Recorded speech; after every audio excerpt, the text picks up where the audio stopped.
Hunyo, taong 2008. Stock Exchange Center sa siyudad ng Haicheng. Amoy murang sigarilyo ang buong paligid. Amoy pawis, at amoy ng kawalan ng pag-asa. Sa malaking electronic display screen sa itaas. Tuloy-tuloy na bumabagsak ang mga nakapanlulumong berdeng numero, parang isang talon. Sa bawat pagbabago ng numero sa screen, umaalingongaw sa buong hall. Ang sunod-sunod na iyakan at daing ng mga tao. Sira na ang lahat. Hindi na ito stock market. Isa na itong katayan. Isang middle-aged na lalaking nakapolo na may bulaklak ang nakapasalampak sa sahig. Blanko ang mga matang nakatitig lang sa screen. Habang mahigpit na nakakuyom ang kamay sa isang basang-basa ng pawis na trading slip. At sa paligid niya, napakaraming investors ang mukhang pinagsakluban ng langit at lupa. May mga umiiyak habang may kausap sa telepono. Mayroon ding sa galit ay hinahampas ang hawak na bote ng mineral water. Taong 2008 ngayon. Ang pinakamatinding bear market sa kasaysayan ng A-shares. Ang index ay dir-dirtsyong bumagsak mula 6,124 na puntos. At ang kayamanan ng napakaraming pamilya ay naglahong parang bula sa loob lang ng isang gabi. Sa gitna ng magulong impyernong ito ng kawalan ng pag-asa. Isang binatilyong nakakupas na school t-shirt. Ang tahimik na nakatayo lang sa isang sulok ng hall. Ang pangalan niya ay Lin Fan. 5 minuto pa lang ang nakakalipas. Nag-overtime pa siya sa head office nila noong taong 2024. Para ma-rebuild ang core architecture ng AI system nila. 3 magkakasunod na gabi siyang walang tulog. Matinding sakit sa dibdib ang bigla na lang naramdaman niya. At doon na siya nawala ng malay. Paggising niya, nandito na siya. Napayuko si Lin Fan. Tinitigan niya ang mga kamay niyang bamata. Mananipis pero puno na uli ng sigla. Tiningnan din niya ang refleksyon niya sa salamin ng pinto ng hall, isang inosente. At 18 taong gulang na binata na natatakpan pa ng bangs ang mga mata. Nakabalik ako, bulong ni Lin Fan sa sarili. Paos ang boses niya, mababakas sa nanginginig niyang boses na hindi pa rin siya makapaniwala. Wala sa sariling kinapa niya ang kanyang bulsa. Naramdaman ng dulo ng mga daliri niya ang isang malamig at makinis na bagay na gawa sa metal. Hindi iyon ang inaasahan sa taong 2008 na brick phone ng Nokia o kahit yung flip phone ng Motorola. Isa itong prototype na telepono mula pa sa taong 2024. Gawa sa purong titanium alloy ang buong katawan nito. At wala man lang kahit anong logo. Kasing itim ng tinta ang screen nito. Ito ang test phone na lagi niyang daladala noong taong 2024. Laman nito ang sarili niyang inayos. Na localized deployment ng isang AI large model. Ang offline version ng AI. Biglang bumilis ang tibok ng puso ni Lin Fan. Nabuhay siyang muli, at daladala pa ang isang cheat mula sa hinaharap. Mabilis siyang umiwas sa paningin ng mga tao. At nagtago sa likod ng isang malaking haligi na gawa sa semento. Nanginginig ang hinlalaki niyang pinindot ang power button. Walang mahabang animation pagkabukas. Biglang umilo ang screen nito. Ang malinaw na liwanag ng OLED sa madilim. Nabulwagan ay sadyang nakakasilaw. Napakasimple ng UI interface nito. May isa lang na asul na bubble icon na lumulutang sa gitna. Huminga ng malalim si Lin Fan. At pinindot ang icon na iyon. May lumabas na mga salita sa screen. Tapos na ang system self-check. Kasalukuyang network, wala. Hindi pa suportado ang connection sa 2G network. Local database, kompleto. Offline computing power module, normal. Hello, Lin Fan. Handa ang AI na maglingkod sa iyo anumang oras. Nandito pa nga talaga. Pakiramdam ni Lin Fan ay kumukulo ang dugo niya sa sobrang pananabik. Nakasave sa teleponong ito ang lahat ng data hanggang taong 2024.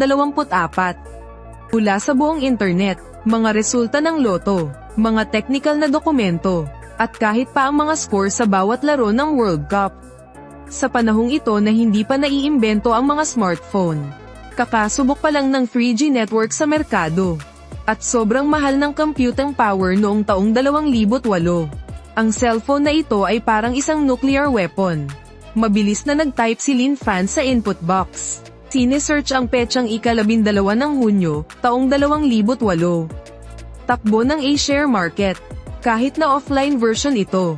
Nakakagulat naman sa laki ang local database nito. Halos millisecond lang ang bilis ng reaksyon. At biglang lumabas sa screen ang isang komplikadong K-line trend chart. Resulta ng search. Ika-12 ng Hunyo, 2008. Bumagsak ang Shanghai Composite Index. Libo-libong stocks ang sumadsad. Pero pagpatak ng alas 2:45 ng hapon, ang Haihong Holding, dahil sa kumalat na magandang balita tungkol sa restructuring, ay biglang babuhusan ng malaking pondo. Kaya dirdiretso itong aakyat mula sa pinakamababa hanggang sa pinakamataas na limitasyon. 20% ang itatalon sa iisang araw. Titig na titig si Lin Fan sa mga salitang ito sa screen. 20% tubo sa loob ng isang araw. At mangyayari ito mismo ngayong araw. 40 minutos mula ngayon, bigla siyang napatingala, at tumingin sa electronic screen sa gitna ng hall. Ang oras ngayon ay alas 2:05 ng hapon. Haihong Holding. Hinanap ni Lin Fan sa nag-scroll na dagat ng berdeng numero. Ang pangalan ng stock na ito. Bumabagsak ngayon ng 10.8%. At tuluyan ng sumadsad sa pinakamababa. Bundok-bundok ang mga gustong magbenta. Kaya walang sino man ang naglalakas loob na bumili. Kinapa ni Lin Fan ang bulsa ng pantalon niya. Ang nandoon lang ay isang lukot-lukot na 50 yuan at isang ID.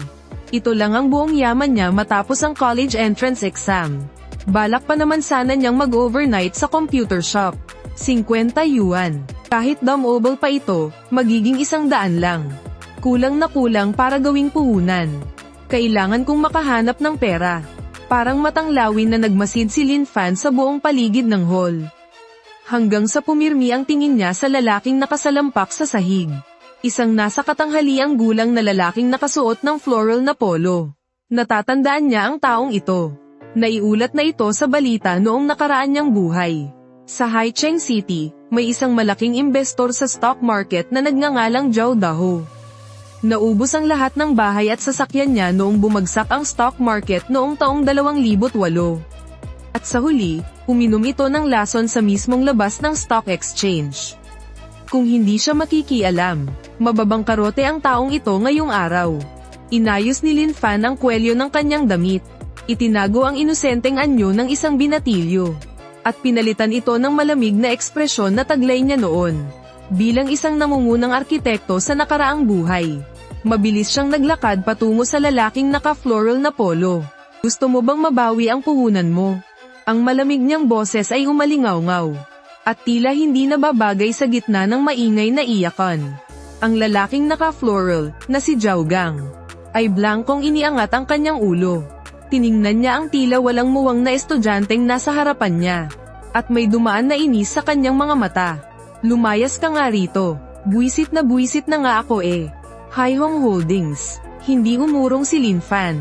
Tiningnan niya ito mula ulo hanggang paa ng may autoridad. At binitawan ang mga salitang ito. Puro ganyang stocks ang hawak mo. Naipit ang lahat ng pinuhunan mo. At nalugi ka ng 800,000. Tama ba? Natigilan si Zhao Gang. Ang mga hawak niyang stocks ay siya lang at ang Diyos ang nakakaalam.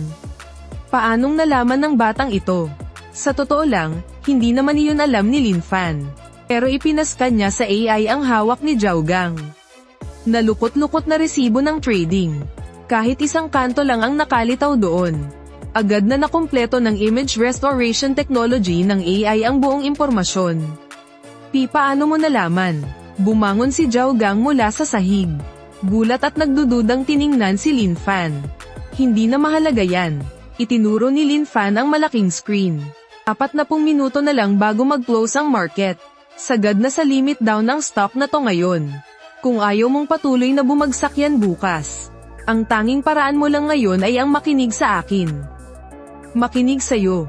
Ano bang alam mo sa stocks? Sipunin ka pa lang na bata ka. Kahit gulat si Zhao Gang, hindi pa rin siya naniwala. Napangisi na lang si Lin Fan. Bakas ang kumpiyansa ng isang tunay na boss. Hindi mahalaga kung may alam ako o wala. Ang importante, may insider info ako.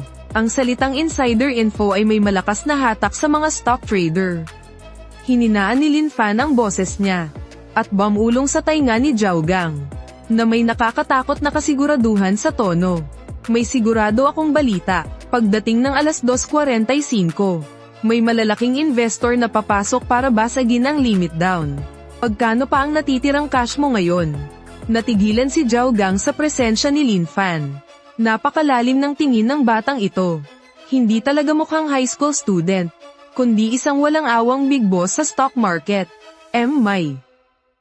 May natitira pa akong 50,000. Pang tuition yun ng anak ko. Hindi ko pwedeng galawin. Nanginginig na sabi ni Zhao Gang. 50,000, sapat na yan. Tumingin si Lin Fan sa oras sa cellphone niya. Alas 2:00 ng hapon. Ang 50,000 na yan.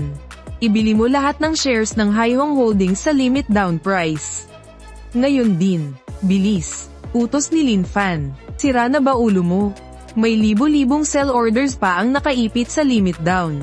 Suicide ang pagbili ngayon. Sigaw ni Zhao Gang. Mga peke ang orders na yan. Nag-iipon lang ng shares ang mga big players. Walang kakurap-kurap na pagsisinungaling ni Lin Fan. Sa totoo lang, ginamit ng AI ang mga historical data para ibigay ang konklusyong ito. Pagpatak ng alas 2:45, biglang makakancel ang libo-libong sell orders na yan. Kung hindi ka bibili ngayon, mamaya kahit gusto mo, hindi ka na makakapila. Nang makitang nag-aalangan pa rin si Zhao Gang, mas tinapangan ni Lin Fan ang mga salita niya. Yung 800,000 mo, nalugi na ng 500,000. Ano ba naman kung malugi ka pa ng karagdagang 50,000? Pero kapag ako ang tama, bago sumara ang market ngayon, mababawi mo ang 20%. Bukas, kapag nag-open ng mataas tsaka mo ibenta, kalahati ng puhunan mo ang babalik sa'yo. Ano, susugal ka ba o hindi? Tiningnan ni Zhao Gang ang nakakapanlumong berdeng numero sa malaking screen, habang malalaking patak ng malamig na pawis ang tumutulo sa noo niya. Iyon ang huling pagpupumiglas ng isang sugarol na wala ng kawala. Bahala na, mamatay na kung mamatay. Nagngit-ngit ang mga ngipin ni Zhao Gang, at sumugod sa counter ng trading. Nanatiling nakatayo si Lin Fan. Nakapasok ang dalawang kamay sa bulsa, at dahan-daang pinapagulong ng daliri niya ang cellphone sa loob nito. Nag-pop up ang isang mensahe mula sa AI sa screen. Pagsusuri sa psikolohiya ng user. Ang tiwala ng target ay umabot na sa 85. Inirerekomendang bantayan ang countdown. 34 na minuto na lang bago ang pag-arangkada nito. Bahagyang ngumiti si Lin Fan. Ang una niyang malaking kita sa buhay na ito ay hindi pera, kundi isang tapat na tagasunod. Lumipas ang bawat minuto at segundo. Lahat ng tao sa loob ng trading hall ay nakatitig at nagmumura sa patuloy na pagbagsak ng index. Tanging sina Lin Fan at Zhao Gang lang ang tutok na tutok sa Haihong Holdings. Alas 2:40, nakapako pa rin ito ng sagad sa limit down. Puting-puti na ang mukha ni Zhao Gang, at nanginginig ng matindi ang mga kamay niya. Bata, ay ikaw, niloloko mo ba ako? Hindi man lang ito gumagalaw eh. Tumahimik ka, tingnan mo to. Hindi man lang siya tinapunan ng tingin ni Lin Fan. Matalim ang kanyang mga titig. Alas 2:44 ng hapon. Sa malaking screen, ang mga sell order ng Haihong Holdings ay biglang nagpakita ng isang kakaiba at nakakapagtakang paghinto.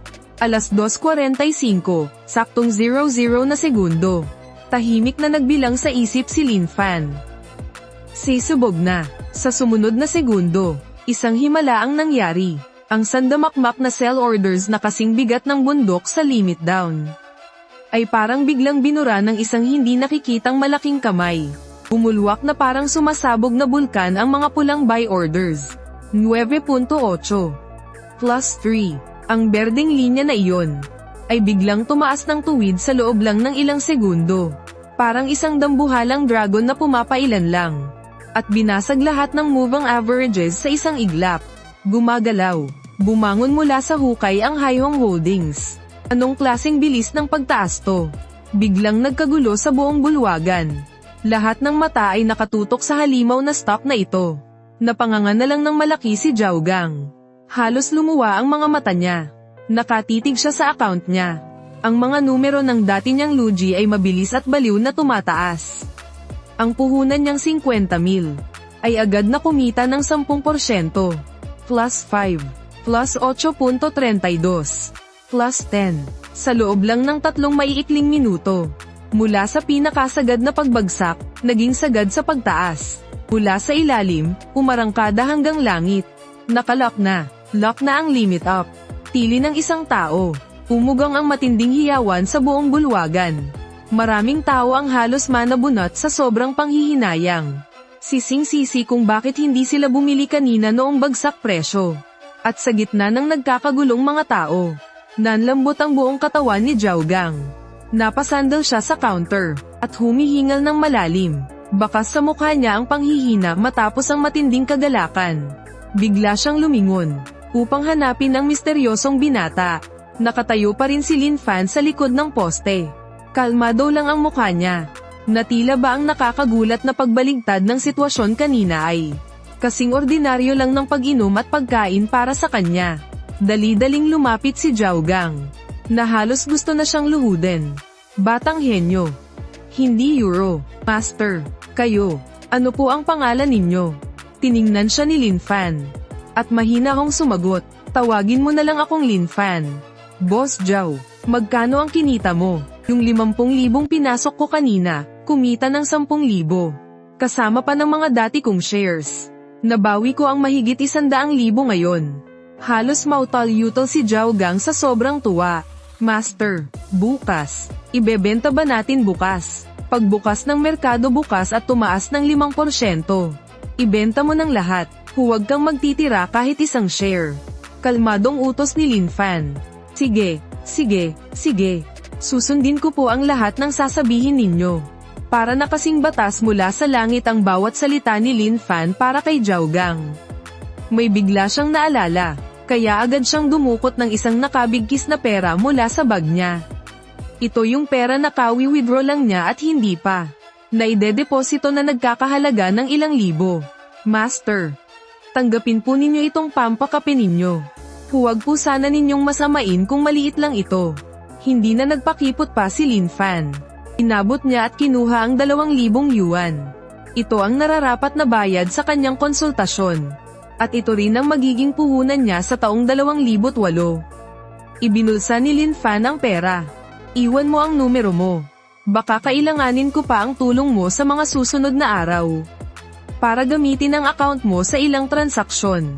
Walang problema. Basta't sabihin niyo lang po, Master. Buhay ko man ay ibibigay ko sa inyo. Yumuyuko-yuko pa si Zhao Gang habang iniabot ang kanyang business card. Kinuha ito ni Lin Fan. At tiningnan, Defa Building Materials Trading Company. Zhao Gang. Nasa negosyo pala siya ng mga materyales sa konstruksyon. Biglang may naisip si Lin Fan. Ang pabrika ng pamilya ni Shen Yuchu ay bumagsak din dahil naputol ang supply ng mga materyales nila. Ang hakbang na ito ay isang tamang desisyon. Tumalikod si Lin Fan at naglakad palabas ng bulwagan.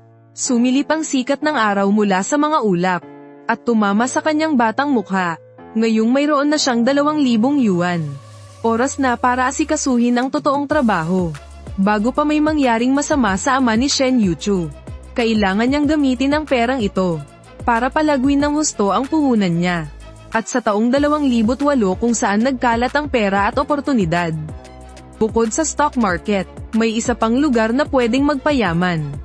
Sa isang henyo sa teknolohiya na tulad niya sa loob lang ng isang gabi. Kinuha ni Lin Fan ang kanyang cellphone. At inutusan ng AI. I-search mo nga para sa akin.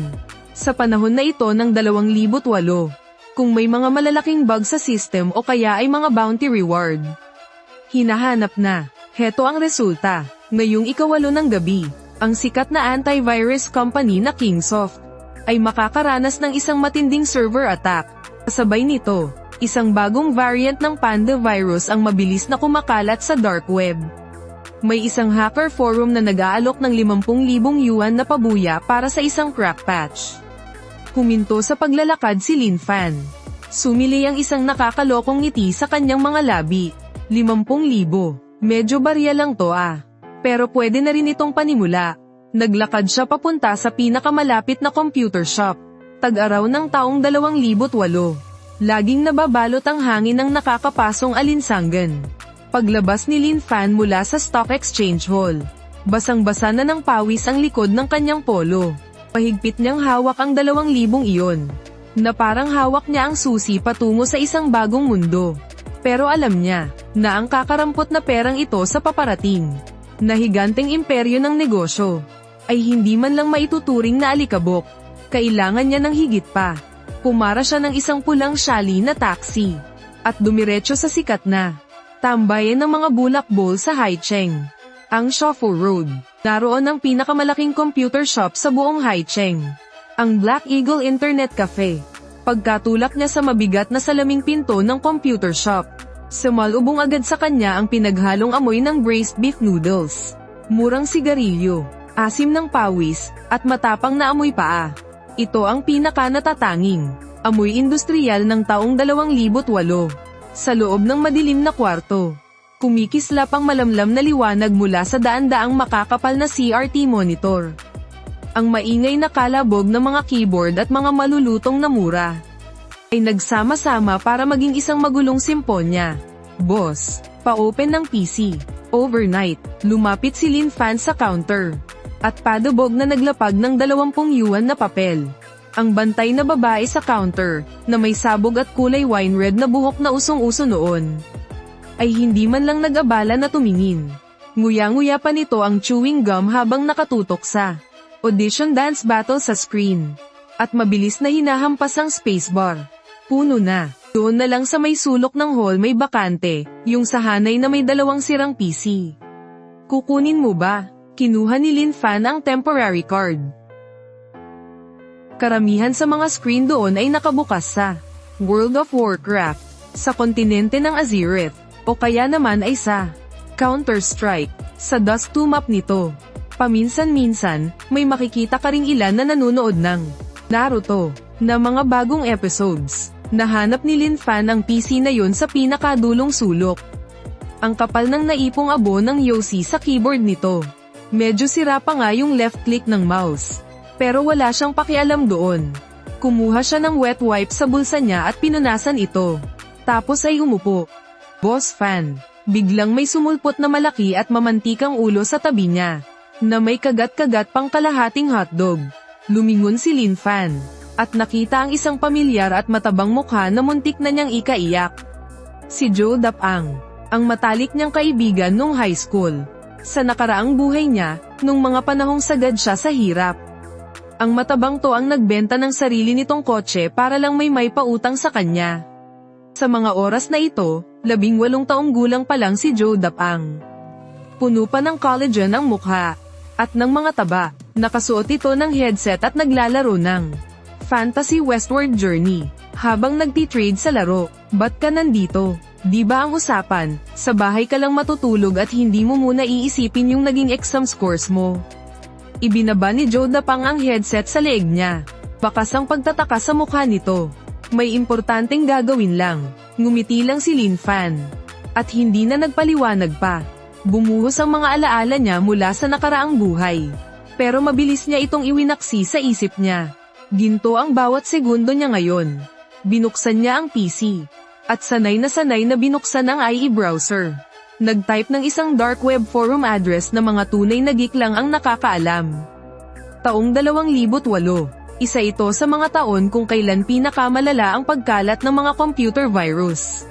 And the burning incense, hindi pa rin nawawala ang epekto nito. Sari-saring variant ng Trojan virus ang patuloy na nagsusulputan. At ngayong gabi, isang matinding cyber attack laban sa Kingsoft, Rising, at iba pang antivirus software ang tahimik na binubuo sa background. Dinukot ni Lin Fan mula sa kanyang bulsa ang cellphone na galing pa sa taong 2024, at kinonekta ito gamit ang data cable sa luma at bulok na computer ng computer shop. AI, I activate ang Transparent Transmission Mode. I take over mo ang system administrator rights ng computer na ito. Utos ni Lin Fan sa kanyang isipan. Bahagyang umilo ang screen ng cellphone. At sa interface na siya lang ang nakakakita, may lumabas na mensahe. Na-take over na ang host system. Siniskan na ang network environment. Warning. Na-detect ang isang high-risk na worm virus sa local network na ito. Ang Storm 1, at ang nakatagong code nito ay sisibog at kakalat sa loob ng 15 minuto. Sumeryoso ang tingin ni Lin Fan. Storm 1. Tandang-tanda niya ang virus na ito. Sa nakaraan niyang buhay, noong Hunyo taong 2008, pinabagsak ng virus na ito ang sangkatlo ng lahat ng computer shop sa buong bansa.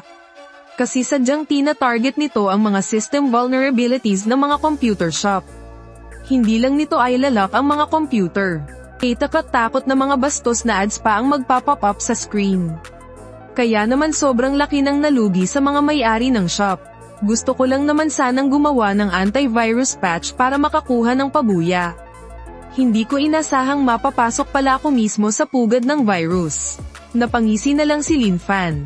At sa mismong oras na iyon, biglang nagkagulo sa loob ng computer shop.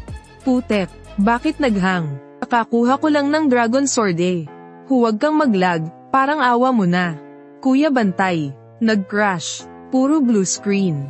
Tumingala si Lin Fan para tingnan.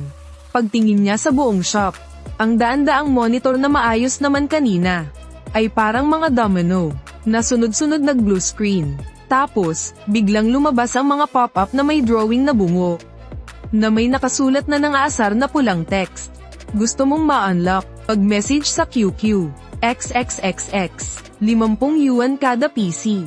Sumabog agad ang mga pagmumura sa loob. May mga galit na nagdabog ng mouse. May mga pawis na sa kaba. Ang may-ari ng comp shop, na si Kalbong Lee, ay nagmamadaling lumabas mula sa kwarto niya. Pawis siyang sumigaw. Huwag kayong mataranta. Ni-restart ko na yung server. Pero maliwanag na minaliit niya ang tindi ng virus na ito.